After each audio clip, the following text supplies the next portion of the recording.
Chris Janssen, welcome to the show. How are you today? Wonderful, Elliot. And yourself? I am very, very well. Thank you so much for asking. I'm excited about our conversation. I'm looking forward to diving deep. But before we do, can you give the listeners a bit of context about who you are and what it is that you do? Of course. I'm Chris Janssen. I am an author and a coach. I have a master's in counseling psychology. And I'm back when I got my master's, it was a therapy and counseling was a different world. Yeah, it was very much what hasn't worked in the past, and coaching wasn't on the scene yet. I learned about coaching and thought that's fantastic because it's all about what works, what moves people forward. And personally, myself, having been a therapist myself and having worked with clients of my own, I just was feeling like all that analyzing and all that talking that we used to do back in the day was keeping me stuck in it. And I think it's good to, especially if something's very traumatic, right? It's good to understand it, get to the root cause of it, talk to somebody about it, have a supportive community, absolutely. And then take what that's going to give you and move forward.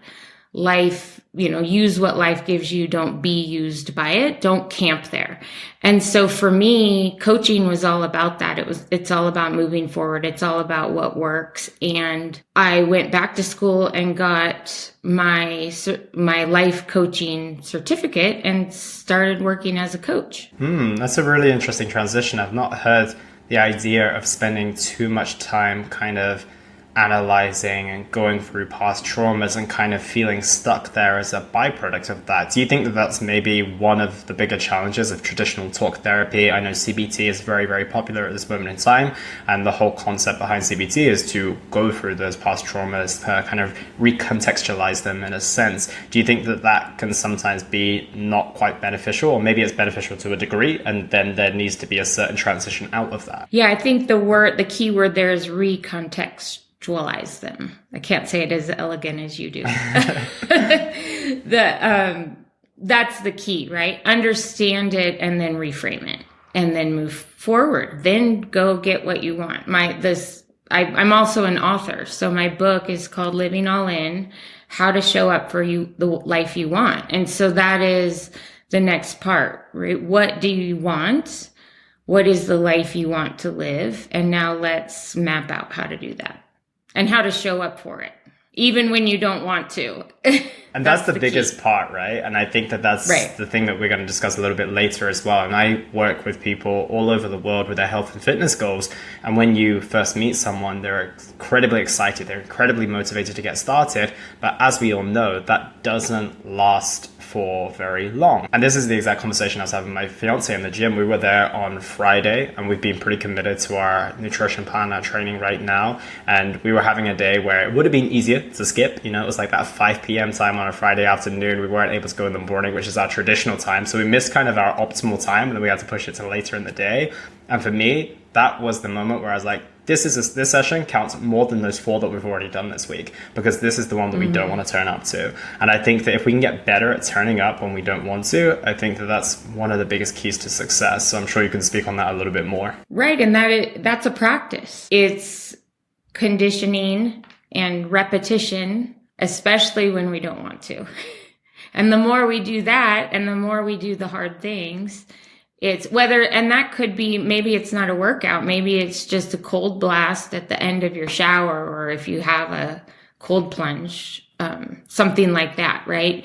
Being in the habit and the pattern of doing something you don't want to do every day. Yeah, it absolutely builds that resilience. And I feel like it has a knock-on effect as well. So I think that we're going to dive a little bit deeper on that in just a moment. But you mentioned going all in and showing up for the life that you want to live. What do you mean by those two concepts specifically? Yeah, that's a great question. So all in is, to me, that is showing up no matter what. My husband and I we're both 54 right now. So we've lived some life. And in that time, we have a lot of really great friends. So we've been with people through a lot of ups and a lot of downs. And the people we choose to surround ourselves with are those people that keep showing up and when I say show up, I mean, instead of numbing out or instead of checking out.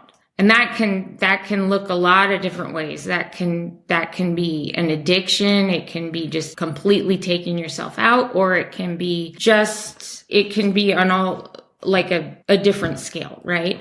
And so the people that I choose to surround myself with, they show up when life is extremely hard, right? And it's messy. It's super messy. Right? And just keep going. That's what I mean by that. My editor actually said, are you sure you want to say how to show up for the life you want? Like, that's kind of a funny thing to say. I said, yes, like that's what this is about. That's what being all in and living all in is about, because it's easy to do on the days we feel great or the days we have a lot of energy and feel really in shape, and it's not easy on those other days. Yeah, and as you mentioned, you surround yourself with a lot of people who show up. You are someone who has kind of coined that concept and live your life by it, and I'm sure your husband does as well.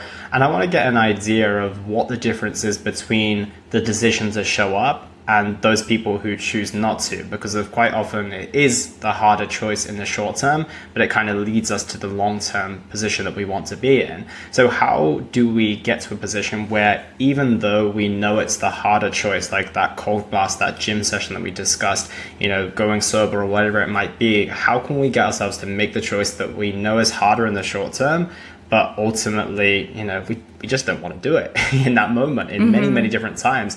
And it's, again, like a lot of us can show up on the days where it's easy, but how can we get ourselves to a position where we are consistently committed to the vision of continuing to show up? The first thing is to choose your hard, right? Both things are hard. It's going to be really hard if you numb out and if you check out. That will be easier instantly, the instant gratification of it. In the long term, it's going to be a lot harder. So like you mentioned, sober. So when I work with people, I work with a lot of people in recovery. I'm actually sober myself, and choose your hard's a great place to start, because sure, especially if you're in a habit or you have a routine of, let's just use alcohol, of drinking, right? It's all over the world. It's extremely commonplace. It's almost, we're the weirdos that don't drink, right? If I say, I don't drink, what? I don't have to explain why I don't eat mayonnaise, right? Why do I have to explain that I don't ingest a toxic poison? That's just the world we live in. And I do believe it's changing. I think that already, I have 3 kids in their 20s already. I see those generations are choosing mocktails over alcohol, or and it could just be for health reasons. There's a lot of reasons right now. There's a lot of awareness over why it's not good for us to drink alcohol. But let's take sobriety, for instance. So if I'm working with someone, or even with myself, who's been in this world and is used to drinking as a lifestyle and is surrounded by people that drink. I have friends that drink. It's all around. Then that's going to be hard, right? So if drinking's not working for somebody, it's going to be harder to continue drinking. So what the focus then becomes is choosing sobriety, and we get rid of the language quitting drinking, right? We're going to use mantras. We're going to use our focus mentally and our language at our mouth to be choose sobriety, and what does all of that mean, and what is that going to give you? And we're going to ditch the language of quitting drinking, right? Because it's going to be hard, but it's going to be harder to stay in it and to keep with the pain of what you want to change. Yeah, it's interesting with that choice of language. When you say, I'm going to quit drinking, I think when we think about quitting, depending on what it is, I mean, sometimes it gives us immediate relief. Maybe it's like a job or something, a relationship or something that we didn't like. But we tend to have this kind of negative connotation with the word quitting, like it's going to be hard. It's usually things that we maybe enjoy. But I like that kind of change of frame. Instead of quitting, I'm choosing sobriety. And again, relating that back to my world, it's not that I'm quitting sugar or quitting the foods that I wanted to eat all of my life. It's that I'm choosing a healthier path. I'm choosing more aligned foods that align better with my goals at this moment in time. So do you do a lot of that kind of language shifting? There's another one when it comes to weight loss as well. A lot of people are like, well, you know, I don't want to go through loss. And I think that's a big one. Whereas, you know, we have this, it's a kind of different concept, but it's still a loss of something. Whereas maybe we can go down the direction of like, okay, we're gaining life quality. We're gaining more years to our life. And I think that can be a really, really healthy frame. So is that something that you do a lot in your work? Absolutely. Yeah.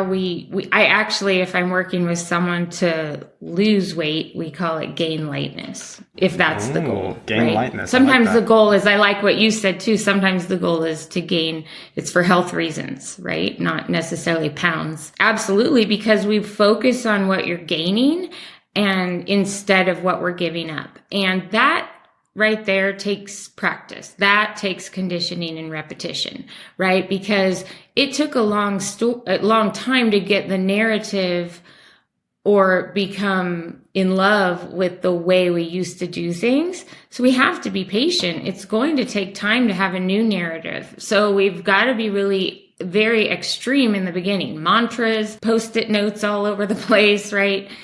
Put your mantra on your phone wallpaper, say it out loud, be silly, use motion and emotion, be physical about it so that what you want to gain and your new mantra gets into your physiology and into your nervous system. Yeah, really exaggerate it in the beginning because we forget that it took a long time for that old pattern that we want to break to get formed. And it's as simple as, you know, a muscle at the gym. If I go to the gym and I want biceps and I can't just go in and do a couple biceps, I might feel pretty good. I walk out, but I'm not done. I have to go every day and condition and repeat. It's the same way with our language, with our focus, and with our emotional and mental wellness. I like that. So it's kind of like a heavy level of conditioning in these early stages to kind of make up for the constant conditioning that we've had over many, many years of our life. Because there's some people who approach me in their 30s or their 40s, and they've been eating and not exercising for the last 20 years of their life. So basically what we're doing here is saying, okay, we've got 20 years of experience in exposition of eating a certain way, not exercising, living in a certain manner. So to kind of radically turn things around, we need to kind of take a quote unquote more aggressive / extreme approach, whichever word is most relative to you and you can not shy away from, essentially, in order to kind of radically change that conditioning that has been just so present over those last years, kind of changing like the level of time for intensity. Is that kind of what we're doing in these early stages? Absolutely, yes. Mm-hmm. I like that a lot. That's a good thing to take away for people who are getting started, because I think that there is this, and this maybe is a good question for you as well. What do you think about like this kind of toe in the water approach? A lot of people are like, well, I don't want to change too dramatically because that seems hard, and obviously I just want to ease myself in. Like, I'm more in the sense of like kind of, I think there's time and place for both, but usually going all in is the fastest way to kind of experience the results and what something can genuinely feel like, which usually leads you to more incentives to move forward with it. But what is your thoughts on people who are like, actually, I just want to start with a little bit of a healthier approach, or just going for one extra walk per week? I would get curious and ask more questions to the person, because there's a place for that. The main answer is no. That's a dabbler, right? Don't be a dabbler. Don't put your toe in.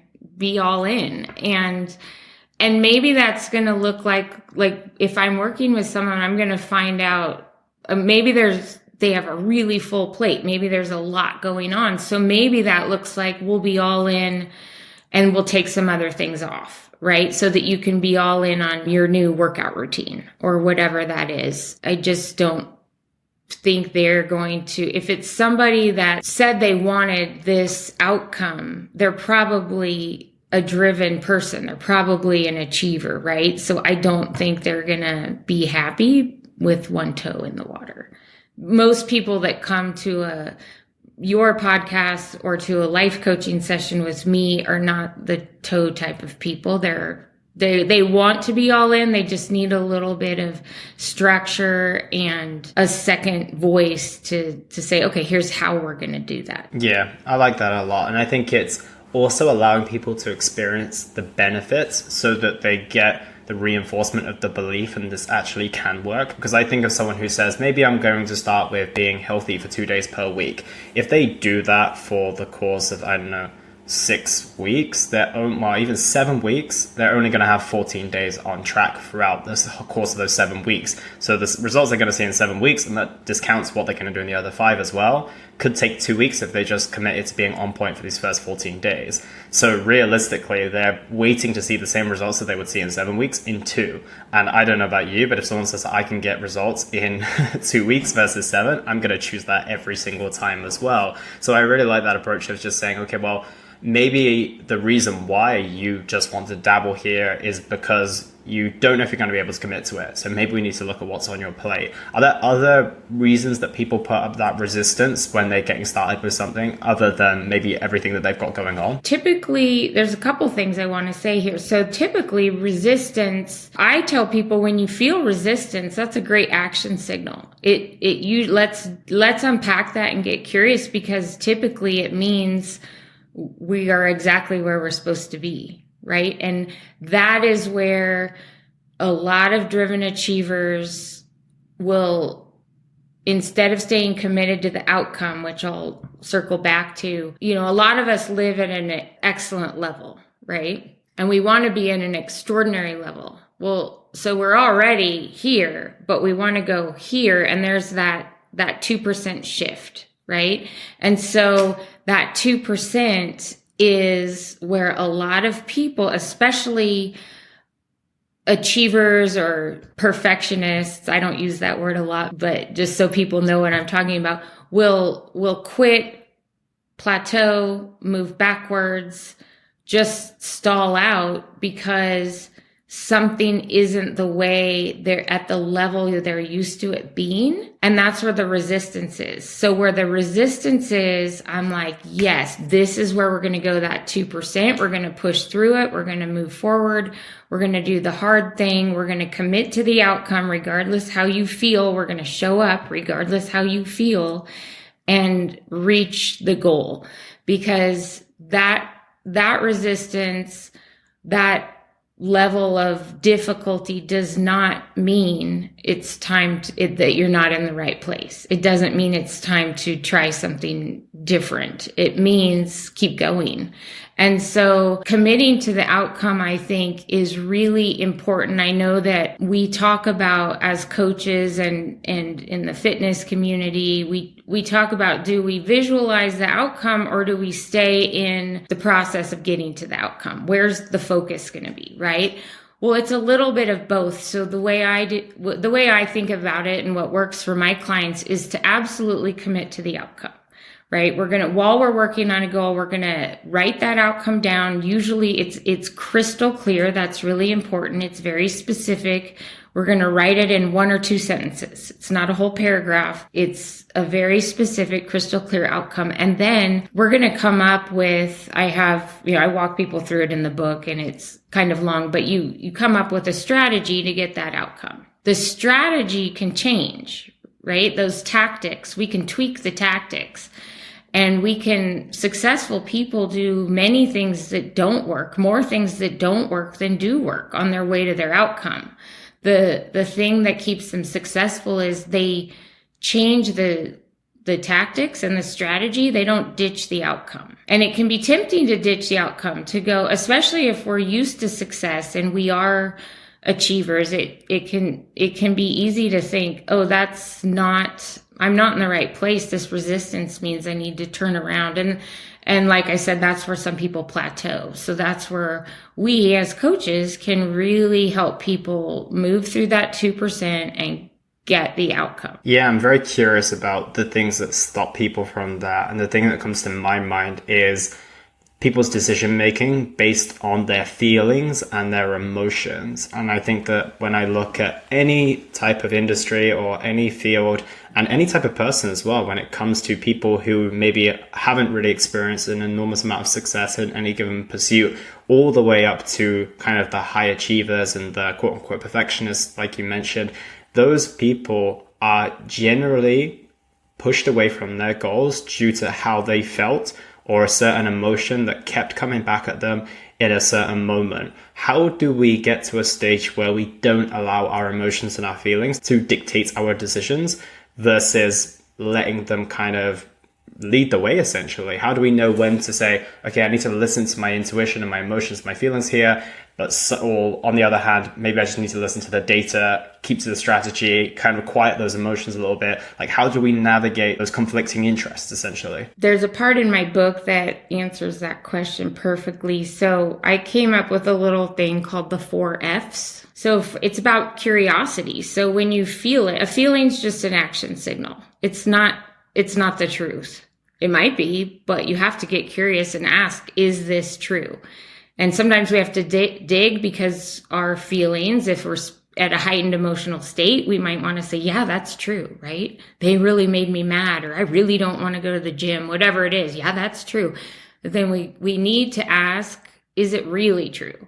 It's really not true. So you get curious, first of all. You get curious instead of cuckoo, right? And curious instead of crazy. So the 4 Fs are feel it, find it, fact check it, and frame it. So feel it would be that. Stop and get curious, and then celebrate that you're aware of your feelings. Feelings aren't wrong. We're going to have them all day long. They're awesome, right? We do need to be curious with them, though. So stop. Especially if you have a feeling you don't want, that's a huge action signal, right? Usually we don't stop during the day when we're feeling happy and have great feelings because we just keep going. So those negative feelings are the ones we can really stop, pat yourself on the back. Good job. I'm aware of it. Then next, ask yourself, it's usually a thought that went through your head. So ask yourself, what words just went through my head or out my mouth that led to this feeling? And a lot of time, I call these lousy questions. A lot of time it's in the form of a question, like, why do I have to go to the gym today? Why can't I lose weight? Why? And your brain actually can't answer a lousy question it has to answer it with a lousy answer. So the answer is going to be, because I'm a loser, because this was too high of a goal, because I'm just always going to be at this weight. I'm not meant to go the 2% and get a new set weight. I'm destined to stay at this weight. Whatever it is, you're not going to get a good answer to a lousy question. And that's where that curiosity comes in, because we're not always aware of those questions. They fly through our brain all day long. So you got to start pulling them out of our subconscious and listen to them and write them down. Keep a little notebook with you, right? So start noticing and celebrating yourself for noticing those lousy questions. So that's find it. And then the next one would be to fact check it. So ask yourself, what's the truth behind that statement? Is it true? It's probably not. A lot of times if people think someone made them angry, the truth is nobody has the power to make you feel anyway. So you chose to feel angry, right? So that doesn't mean it's easy just to snap your fingers and not be angry. That's not what I'm saying. It's just that it's not true. It's not a true statement that someone made you angry. And then the fourth, it would be frame it. And really that's to reframe it. And so, let's go with the angry one. It'd be, I feel angry. Good for me. I'm aware of my emotions. Is anger a necessary response to this situation? How do I want to feel instead of angry?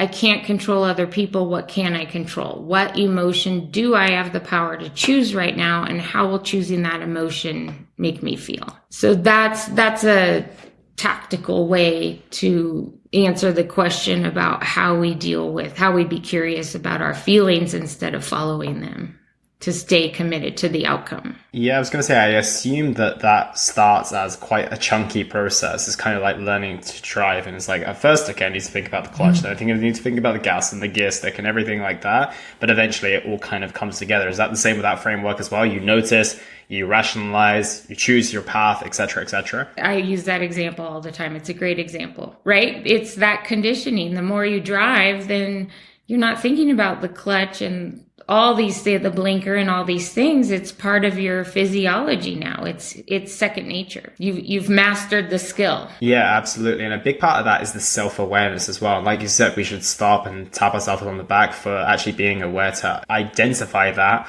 And also, the step after that is to actually stop and do something about it. Those are two big steps in themselves.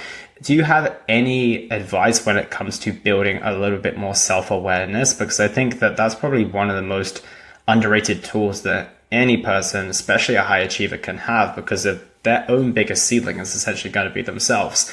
And if they have that self-awareness, then at least they can go through a framework like that. But before they can go through that framework, they need to first identify what's going on in their own mind and what's leading their decisions. So do you have any advice on how we can build a little bit more self-awareness? I think the biggest thing is to use the feelings as action signals, because that's something with, my first answer would be get a coach.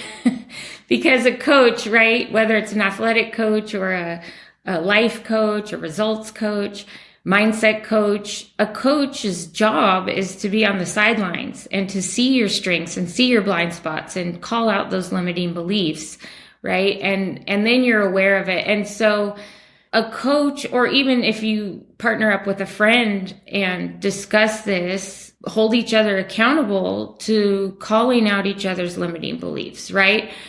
Because someone else can probably find it before you can and see that where's your blind spot. So, and if you don't, and if you are by yourself, my answer would be to use the feeling, right? The second you feel a way you don't want to feel, there's your action signal. That's when you're going to stop and think, what just went through my head? And then really start drawing out, because it's going to be deep. It's going to be subconscious, right?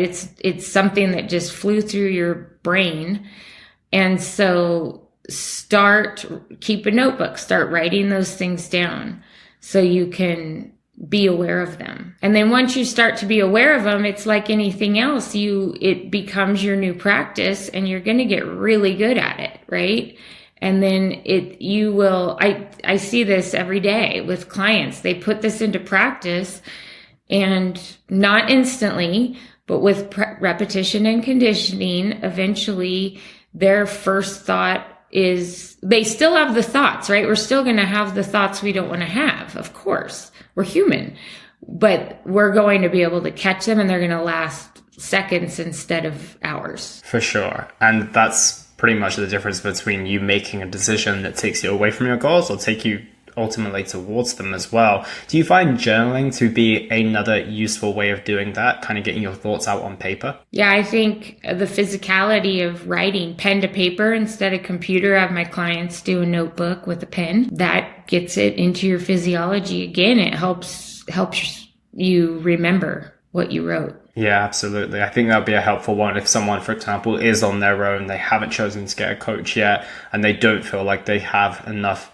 vulnerability to open up in front of a friend. I think the most important thing that they can do is maybe put it down on paper so they can actually see what's going on. They can physically see and start to map out some of those tools, right? So I like that a lot. One thing you mentioned there, and a big thing I think impacts a lot of people, is their limiting beliefs and kind of the narrative that they've been given for their lives. Something that kind of blows my mind is that we're kind of all given this software, essentially, that we really didn't choose. It was kind of chosen by our parents, maybe, the school we went to, the town we lived in, our influences from society and culture.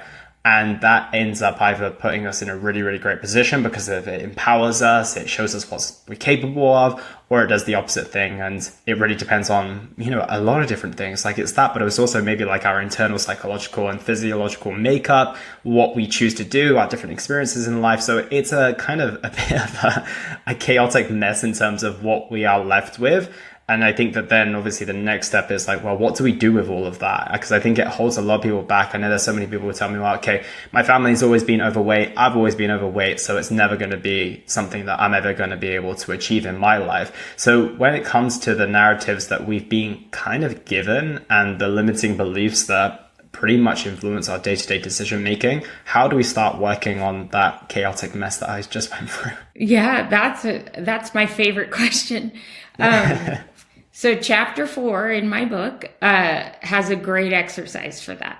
And I walk people through it. And the book has, lines to write your answer. It's pretty interactive. And so that is my favorite exercise, because what you're talking about is beliefs, and these beliefs got formed. We either formed them, or they got formed over time. Like you said, from our environment, from the people that we grew up with. And really all a belief is truth mixed with what's made up. And over time, those two things have got mangled together to form a belief. So what I do in the exercise, and I can just tell you right here, the simplest form of it is take a piece of paper, write out your story that you think might be the story you want to change. Like you just said, you used a good about example. The overweight individual. Right. I'm always going to be overweight. No one in my family has ever been overweight, exactly. etc. That's a great example. So you'd write on the left side of the paper, I'll always be overweight because everyone in my family was overweight. I wish I wasn't overweight, but that's just not my path, right? And probably if they really get honest in their story is, I deserve to be overweight. And why, right? So it's going to be a lousy story on the left-hand side. And then what I have people do is get their, logical brain hat on and read that story and either highlight, underline, or circle. Let's take a highlighter and highlight only the things that are true, right? Like the truth in that story would be my family was overweight and I am overweight. Everything else about that story is not true. That's the imagination. That's the made up part. And that's the part that got mangled in with the truth to form this narrative, right? So then what we're going to do is pull out the untrue things and commit to finding a better meaning for them and write that on the right side. And the key is most people don't feel like it and don't believe it at first. So I say, don't worry. We're going to act as if. We're just going to write it as you want it to be. And that's where a coach or a friend is helpful to really keep you accountable to writing that truth as it should. Because the truth is, it doesn't matter if your family was overweight or not. You can set a goal and reach that goal. That's just true. So that's going to be on the right side. And then we're going to form a new story. And then I walk people through how to do that, staying committed to it even when you don't believe it. And I swear the belief will come. Sometimes it's like we're pulling our feelings around in a little red wagon for a while, like a little kid, right? And eventually they'll catch up to us and become part of our nervous system, become part of our physiology, become second nature, like driving a car. Right? We won't be thinking about the blinker and the clutch and all that. And then they're going to put that new story up where they can exaggerate and really condition it. And that's different for everybody. It kind of depends if you're more visual, more kinesthetic. Like if someone's a high kinesthetic person, they might dance and say it as a mantra, right? If someone's visual, they're going to maybe record a video of themselves reciting that new narrative. And some people I like to read things. So it's impactful to me to have the words written down. So I'll put it on the wallpaper of my phone or on my bathroom mirror and all those things that we kind of knew worked as kids, but we sort of complicated it. It's pretty simple, right? Those mantras and those simple things work. And that's the exercise in a nutshell for changing narrative. And do you follow that up with action as well? Because realistically, we've gotten down to our two truths. My family has typically always been overweight. I am an overweight person at this moment in time. But as much as I choose to believe that I'm not going to be this way and I write myself a new story, if I don't ultimately take the actions and I keep taking the same decisions and making the same steps towards what got me here in the first place, I'm always going to be like that, right? So where does actions come into that, as well as the mantra and creating the new narrative? Immediately, right? We immediately move into action, then move into strategy. And as we said earlier, commit to the outcome, have that crystal clear, write it down, and then come up with a strategy to get that. And then that strategy, use what works and dump what doesn't work, and keep shifting it around and rearranging it and keep using what works to get your outcome.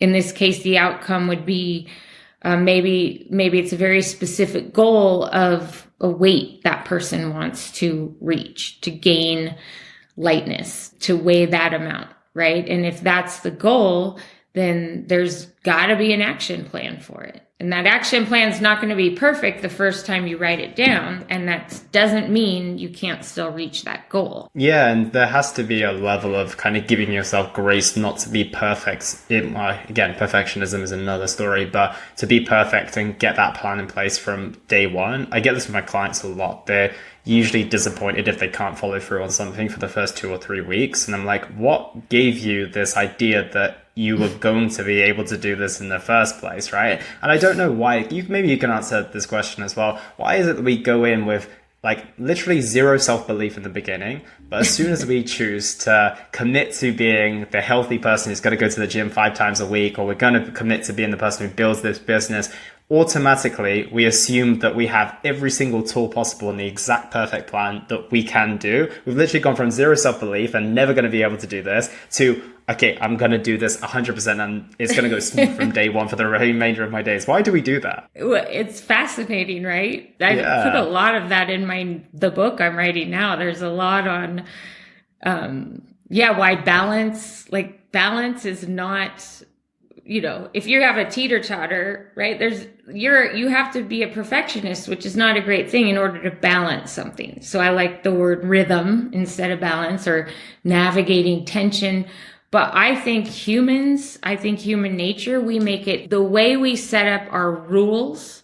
I do a lot of work with rules people have for themselves. The rules we set for ourselves make it very easy to fail and very difficult to succeed. So what I'll do with people is take the rule they have, like maybe the rule was, I'm going to go, like when you start working with the client and they made a rule for themselves and maybe they didn't share it with you that they're going to be at the gym at 5:00 every morning. Well, what happens when the dog is sick or whatever, and they didn't make that? Now they think they're a failure, right? And there's no room for grace. We have to have room for grace. So they've made it very easy to fail because of the rule they set for themselves. So I think it's kind of around the rules and that's why I say tweak the tactics. The rules are part of the strategy. And so you don't have to get rid of your outcome, your end result, your goal, but you do have to keep those rules and the strategy flexible. And that's what is a really good thing for you and I to remind clients of all the time. And grace, right? It means nothing as your worth as a person if you didn't do A, B, or C that day. Mm-hmm. Yeah, 100%. And that's something I actually mentioned in a recent Instagram post. It's like, I don't really care too much how much weight you might drop in your first couple of weeks.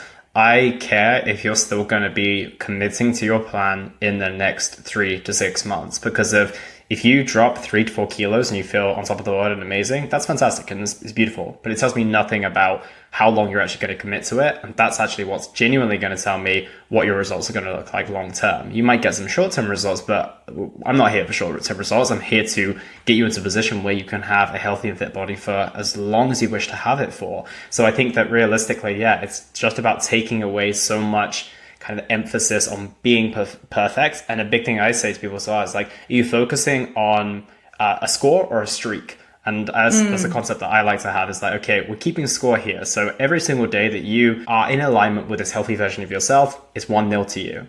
And then next day it's 2-0. Next day it's 3-0. But if you mess up or whatever on day 4, it doesn't mean you go back to 0 and you start again. It's just now 3-1. And as long as you keep leading that scoreboard and you've got a big enough lead away from the person that you used to be, trust me, that's what's going to lead you to your results, not aiming to be 21 days without anything, quote unquote, bad touching your lips or whatever that might be. And I think that's been a really nice concept that has come through. And I think that, we often place too much pressure on the perfectionism once again and trying to keep staying on point versus, okay, am I going to still be able to do this in 6 months and 6 years? Because that's really what's going to lead me to the results and the life that I want. I love that. I love the score or a streak. That's awesome. Yeah. And a big saying in the sober community is we practice progress, not perfection. Yeah, absolutely. And another saying in that community is no matter what, right? We don't drink no matter what, happy, sad, mad, or glad. There's no formula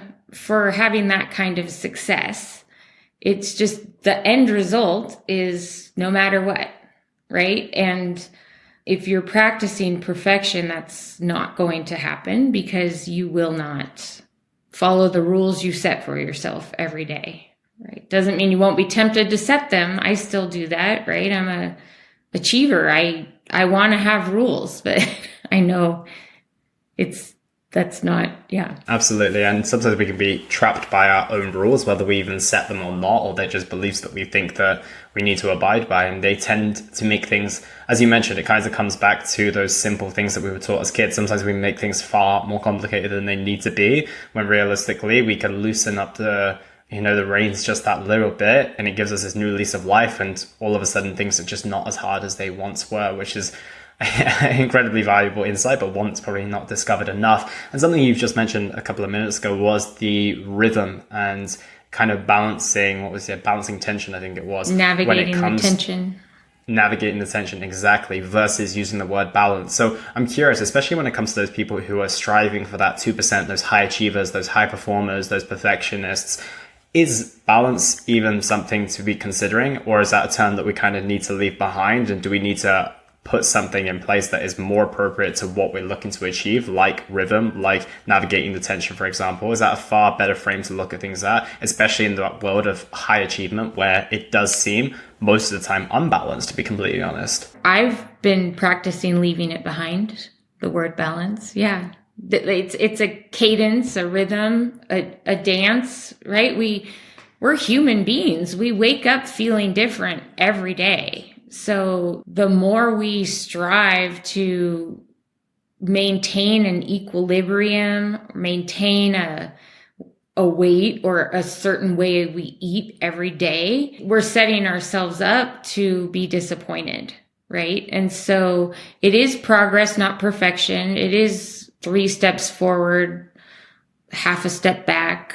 Some days it's all steps forward. Some days it's a few steps back and no steps forward. That's where the grace and just, we're always moving forward though. Absolutely. Yeah. And it comes back to that kind of streaks versus scores thing again. And do you encourage people to find, and you mentioned this at the very, very start of that conversation, like a strong tribe and community that is kind of on the same path as you? Because of usually our feelings of lack of balance come from people who are not necessarily on that same path. It's the person who's making unhealthy choices that makes fun of or puts the social pressure on the person who is trying to live their life in a certain way. So is there a lot to be done in terms of finding a community, finding friends, finding people who are kind of on a similar path to you to reinforce what you're doing and not make you feel like an outsider all the time? Yes, I think community is key. I think we're created as humans to live in community, right? Humans are one of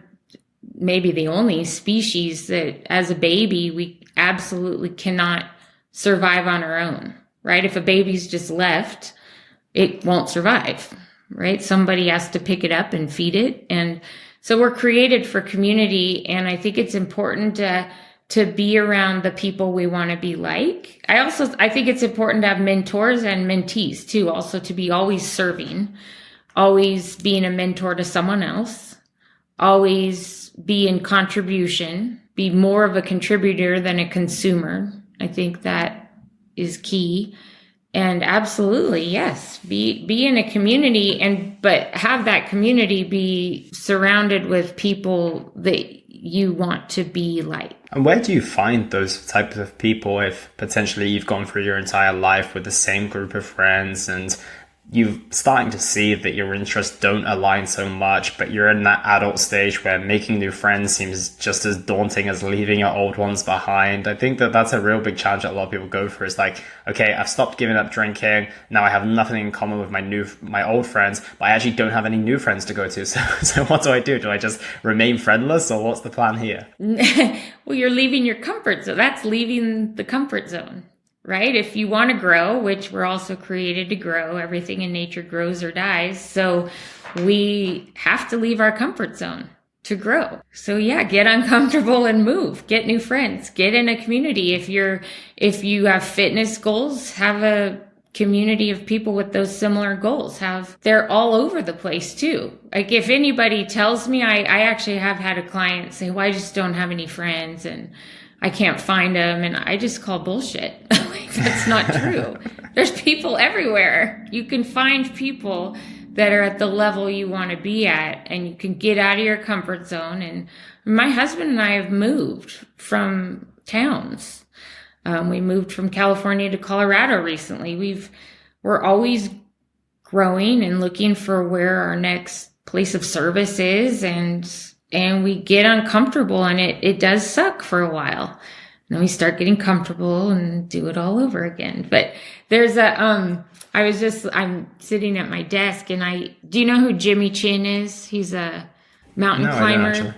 He's really popular in the United States, and he's also a filmmaker. He's got great documentaries on National Geographic Channel, and he's an elite athlete, works with a lot of elite athletes. He's fabulous. And he made that movie Free Solo, where Alex Honnold climbed the face of El Capitan in Yosemite National Park in California with no ropes. It was very interesting documentary because he gets, he's friends with Alex and interviews him and kind of gets into the mind, because we're all thinking, what sort of brain do you have to be able to do that, right? But something Alex Honnold said is the correct way to manage fear, I think, is to gradually broaden your comfort zone until your comfort zone includes things that previously seemed impossible.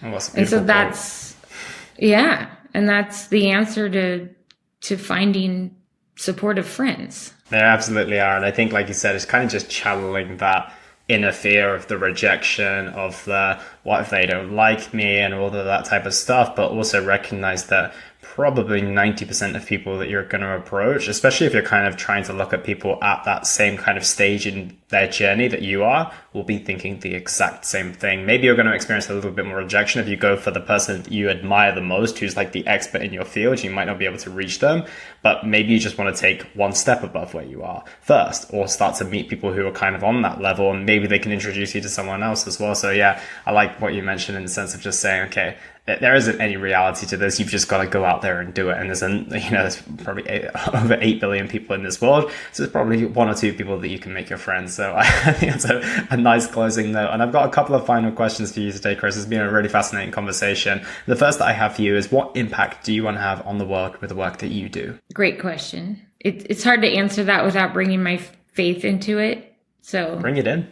Okay, I'm a Christian, and so kind of my life purpose is to love God and honor God by loving on his people. And my way and my gifts are to love people through writing books and coaching and helping people get unstuck. Love it. Love the mission that you're on, Chris. And where is the best place for people to find you, to keep up with the books that you're writing, to go get your current book that's out? The best place is my website, which is Chris Janssen, Janssen, chrisjanssencoaching.com. And my book, Living All In, How to Show Up for the Life You Want, is on Amazon. No, it's soon going to be on audiobook as well for all us audiobook listeners as well. Soon, not tomorrow, soon. Soon. And then look for my second book. Would we have estimated release date on that? Early 2025. Amazing. We'll keep an eye out for that. And in the meantime, we'll go check out your other one. But Chris, thank you so much for your time today. It's been a really fascinating and insightful conversation. Oh, so nice to talk to you, Elliot. Thanks for having me as a guest.